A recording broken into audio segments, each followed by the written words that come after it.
ఈరోజు నేను సోలాపూర్కి వచ్చినాను కాబట్టి ఇవంతా ప్యాకింగ్ చేసి ఇక్కడ తీసుకొచ్చినాము కాబట్టి తీస్తున్నాను. ఇది ఫోన్ పెట్టినా, ఇంకా నా నెయిల్ పెట్టినా, నా మేకప్ పెట్టినా, ఇక్కడ నా బెలూన్ ఒకటి పెట్టినా, అన్నీ పెట్టినాను. ఇంకా దువ్వెలేమో ఎవరో పెట్టాలి. ఇది ఏమో నా నెయిల్, మీకు పెట్టుకొని చూపిస్తాను చూడండి.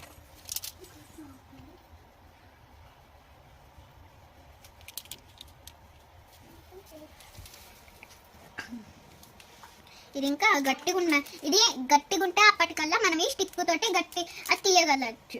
ఇది ఎట్ట తీయాలో చూపిస్తాం. ఇక్కడ ఇట్టున్నది కదా, అది గట్టిగా ఉన్నది. వచ్చేసింది. తర్వాత ఇక్కడ ఓపెన్ ఉన్నది కదా, ఇక్కడ. Bye friends, subscribe my YouTube channel.